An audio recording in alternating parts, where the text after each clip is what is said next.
Hello students, so today I want to try using Skype to record our presentation for Chapter 5. We're covering COPD and asthma or pulmonary diseases. There's more in the chapter, but some of you will be covering those in your presentations. So let's try it. I'm going to present my desktop to you and see how that works. And I want to use this one. Okay.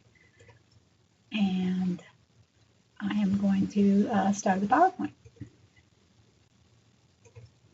Let's see how that goes. Okay, so pulmonary disorders and conditions, what I will be covering would be COPD and asthma. So let's do a pretest here. Think about this first, whether it's true or false. 8 questions. Doctors can diagnose COPD with a simple breathing test. Is it true or false? There are 2 main diseases that cause COPD. Smoking is the #1 cause for COPD. You can have both COPD and asthma. If a child has asthma, he should not play school sports. Many people with asthma also have allergies. Baseball is less likely to trigger exercise-induced bronchoconstriction, EIB, than soccer, for example. Cold and dry air is best for preventing EIB in people with asthma. So you have to decide whether they're true or false statements. We're going to do a post-test, and then you'll see how you do on those. So what are pulmonary diseases? How do we classify those? Pulmonary diseases, chronic pulmonary diseases are a significant cause of morbidity and mortality, so being of early death for sure. Pulmonary rehabilitation is usually used to improve exercise tolerance, reduce symptoms, and improve quality of life. So many times folks will be involved in some clinical environment, but less severe cases may be in our regular health environment. Chronic lung disease is overseen by respiratory therapists and pulmonary and rehabilitation facilities usually. Asthma more commonly seen in lower risk fitness facilities. You're more likely to encounter someone with asthma. So exercise and lung disease. Exercise and respiratory rehabilitation are a major cornerstone of treatment. So as palliative care, not to cure the disease, but to make the signs and symptoms less severe, and primarily especially with chronic obstructive pulmonary disease, to be able to carry through your activities of daily living and improve the quality of your life. So for some folks, it may not be beneficial, especially if not done at the right frequency, intensity, time, and mode. So it's important that we understand what the limitations may be, and that the exercise that we select is appropriate for the individuals that we're going to work with. So in cases, if done incorrectly or precautions are not taken, it may contribute to asthma, or what we call exercise-induced bronchoconstriction, EIB. So that's important that we understand what causes it, how to prevent it, what type of exercise to engage in, and which exercise to work into very slowly. Air, the environment, is going to be really important, not just for asthma, but also for chronic obstructive pulmonary disease. So we're going to be mindful of environmental conditions when working with individuals with asthma and COPD. So classification of pulmonary diseases, and this will help us understand a little bit more about diseases of the respiratory system.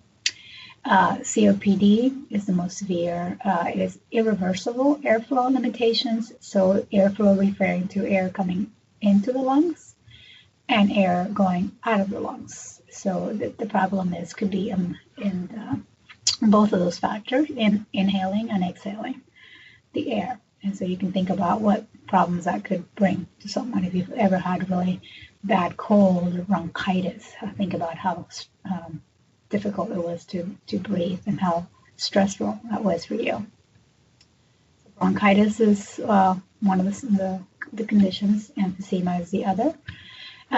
Bronchitis in this sense is not like what you would get from a bad cold, where there's an infection, but it's a chronic productive cough for 3 months in each of 2 successive years. So we've had it for about 2 years.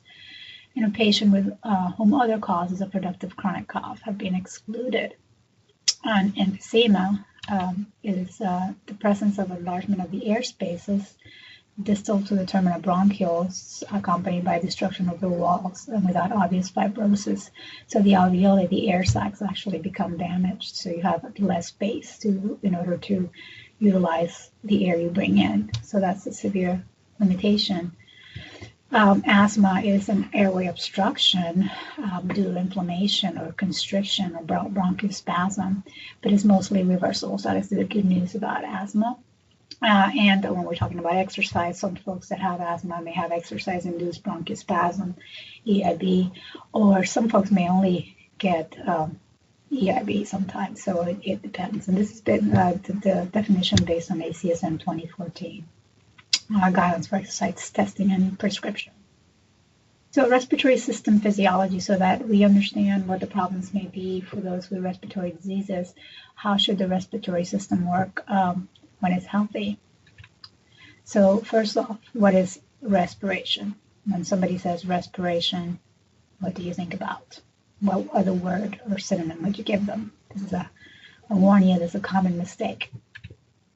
Is breathing equal to respiration? Can I say that breathing and respiration are the same thing? So no, here's my use of memes. Mr. T, maybe you have to Google who that is, but he says, I pity the fool who thinks breathing is respiration. Okay, so breathing does not equal respiration. They're not the same thing. So we'll look at what breathing is, and then we'll look at what respiration is, and then you'll see the difference. The respiration, we're thinking about yes, bringing air into the lungs, but what's in the air, well, oxygen is what you should think about. So we're thinking about getting oxygen to the blood, red blood cells, so that it can go to all the target tissue. And in target tissue, through the process of cellular respiration, we can utilize that oxygen and in turn get rid of carbon dioxide, which in turn comes back in the blood and we exhale. So that is the process of actual respiration.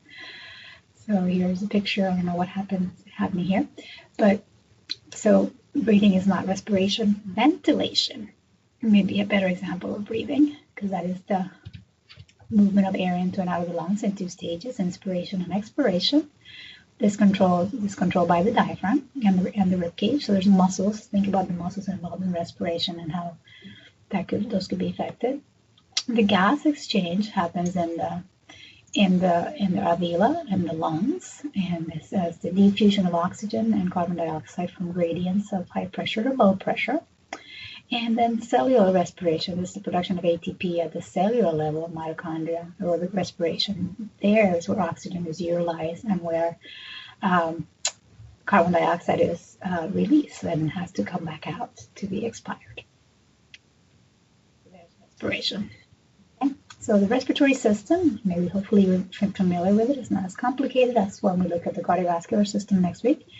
Air comes in through the nasal cavity or the mouth, anywhere it can come in, through the trachea, to the bronchi, to the bronchioles, and then to the alveoli where gas exchange takes place. So air enters the nose or mouth, then the trachea, then right and left primary bronchi, which are right here, and terminal bronchiole, which is the extensions here, and alveolar air sacs is what actually the gas exchange takes place through diffusion gradients from high pressure to low pressure. Oxygen is a gas, so it would be pressure driven.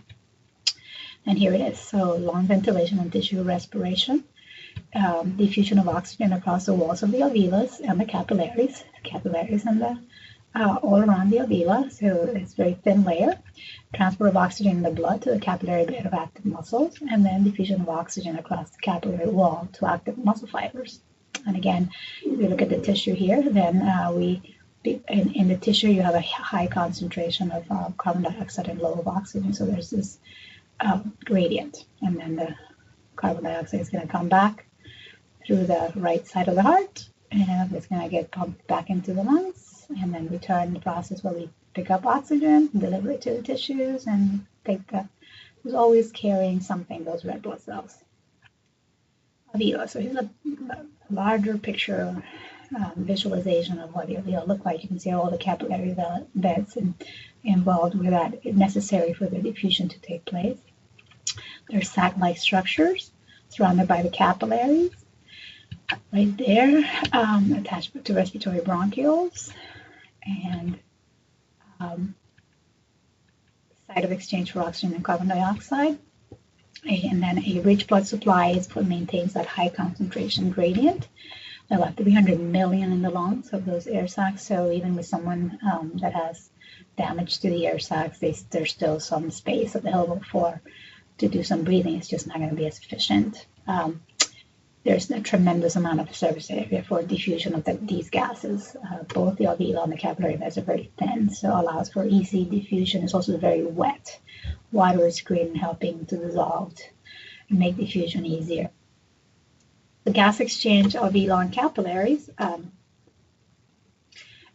two membranes that are in diffusion, the membrane of the alveoli. Well, so if you look at the picture here, you see the alveoli, and so then second image is on the enlarged alveolus, and then the next level with all the labels is the actual membrane of the alveolus, and then the red is the membrane of the red blood cell.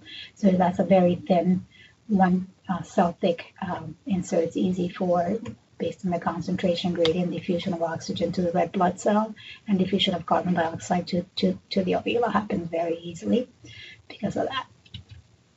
It should. Exchange of gases in the lungs and muscle tissue. So let's look at that. It's pressure driven, as you've heard me say.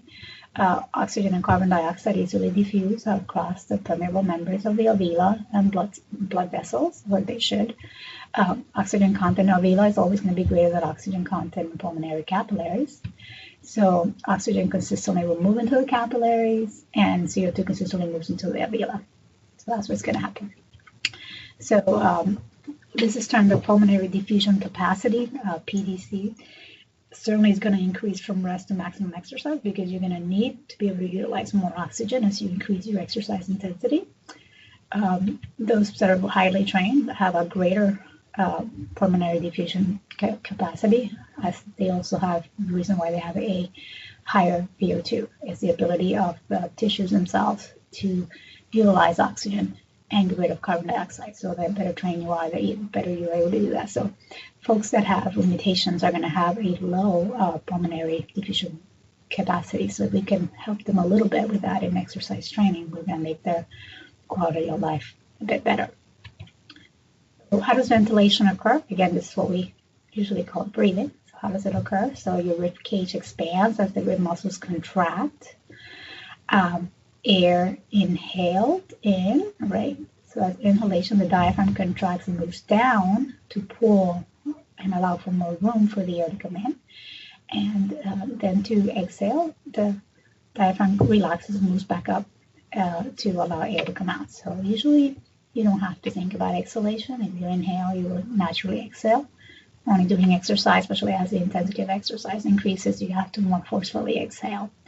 Again, this could be a limitation for those with pulmonary diseases. So pressure driven, here you see a sea level is easier to, people say it's easier to breathe at sea level is because of the pressure. At sea level, maybe you have atmospheric pressure 760, might be 632. So it's a lot more challenging to remove the oxygen and get it into the red blood cells when this happens. And so it is that lack of ability to utilize the oxygen that makes the pressure at a high altitude more difficult to deal with. So muscles involved in ventilation, there's several muscles involved in ventilation and breathing. Different muscles for inhalation and exhalation, so let's talk about that. Inspiratory muscles are the ones to breathe in. Diaphragm and external intercostal muscles at rest are very involved. During exercise, the diaphragm, the external intercostal, the scalenus, sternocleidomastoid muscles, and the pecs are all going to be involved. Expiratory muscles at rest, that's nothing. You can just passively exhale once you inhale. But doing exercise, certainly as the exercise intensity increases, everything may be involved. Just think about when you, again, when you ever were sick with a bad cold and the coughing and how just to get stuff out, how all the muscles in maybe the back and chest were sore after a while from doing that. So a lot of muscles involved that we could actually think about training to help folks who have trouble with ventilation. Airflow resistance, and so this becomes a problem for folks with respiratory diseases. It's the resistance to the inflow and outflow of air that is exerted by the wall of the airways. So if we talk about that with blood pressure, but it's also the same for gas. So what should happen? The resistance is determined by the diameter of the airway, and what should happen with exercise due to the beta receptors and epinephrine. That should lead to bronchial, and the sympathetic nervous system, it should lead to bronchodilation, where the airways expand and the lumen gets larger so more air can come in. And so for folks with disease, this may not happen. For folks with, for example, exercise-induced bronchospasm, the opposite may happen. Exercise may be a trigger that actually causes histamine response that leads to bronchial constriction. So the opposite of what we want. If you click on this link here, bronchodilation, you can watch a short video explanation of the process of bronchodilation. Okay, so some definitions of key types of lung volumes. I want to make sure you understand. The functional space in the lungs is whatever space you have where the actual air can get in. So it's going to be utilizing air in your lungs. Physiological dead space versus anatomical dead space. You can see in this picture here, physiological dead space. This is going to be in an area that may be a lot greater for someone with disease. This is an area that's been damaged in the lungs, so it's not, you can't use it anymore. So it's maybe due to chronic bronchitis and emphysema, or maybe you had a bad pneumonia at some point in your life, or you had part of your lung removed or damaged. So that part is called area you cannot use, not usable. Anatomical dead space is not necessarily a bad thing. It's just air that did not make it to the alveolus. So maybe stay on the main bronchi, stayed on the bronchioles. It didn't get to the alveoli for use of the functional space. Tidal volume. So if you look at the picture, in the first picture, you see this is just at rest right now as you inhale, and it goes up to 500 milliliters, or close to that. And then as you exhale normally, without forcefully doing either one of those, that's tidal volume. So as exercise increases, the tidal volume is going to increase as well. Expiratory reserve volume versus inspiratory reserve volume. Now we can look at the bottom picture. So expiratory reserve volume right now, if you have just you inhale and then you exhale, if I ask you to continue to exhale everything else that you can forcefully after your regular breathing, then that would be the expiratory reserve volume. Inspiratory is if you breathe normal and then ask you to breathe even more air. So that would be how much more air you can bring in after I tell you to breathe more after your regular breath. Vital capacity then is the inspiratory, if you see here in this picture, is the inspiratory reserve volume plus the tidal volume. That is the capacity. So you can actually include both, everything you can bring in. This can be measured. Residual volume is after I asked you to exhale everything out, you still have some air in. You can't quite get that out. You only get all the air out if you have like a collapsed lung, which you wouldn't want to have a collapsed lung. So that would be the air that still remains inside the lungs. Total lung volume capacity is all of it. So now we're going to have the residual volume plus the expiratory reserve volume plus the inspiratory capacity, all of the entire volume. So now you can see how someone with disease, they're going to have some severe limitations in any one of these volumes and measures. So as opposed to somebody who's well trained. And so you can see differences in performance in these categories based on measuring these key lung volumes. So this is something that should be familiar from our assessment lecture. The peak flow meter, or spirometer, or spirometer, known as PEF. It actually, the one that you hold your nose and then you blow into it, and that could be attached to some computers, but it could also be just a simple gauge that moves as you exhale out forcefully, and then it can let you know how the person's doing that day, that moment. So it's a diagnostic tool for respiratory disease. We want everybody to be in the green. A lot more serious if they can get less than 50, they wouldn't be recommended to engage in exercise at that point. They need to take their medications. Oh, I had a picture. There it is. And remember, you would pinch your nose or have a clip in your nose, and then you would do that, and then you can see that it would give you a reading. So assessment of pulmonary volumes, again, you use the spirometer, like one like I just showed you, or it could be more complex computer attached machine like this that would give you all of the volumes that we saw in the previous slide. So you would know total capacity plus residual plus expiratory, all of that. And so this would tell you that, all of these long volumes. Total lung capacity, TLC. 10 to 11 care, now it's TLC, residual volume RV, the vital capacity VC. We'll see those terms later. And here's just that to refresh you again. So again, with that, you get a printout on paper that looks like this. And so you can assess someone's current level of functioning, pulmonary function, by looking at all this volumes. The forced expiratory volume is an assessment that is the one that you will use, or folks that work in pulmonary rehab will be using to assess progress. Okay, so I'm going to leave it here at asthma, and then we're going to talk about COPD, and I'll continue on in the next presentation talking about those two. That way we don't have one big, long presentation. Okay, thanks for watching. See you part 2.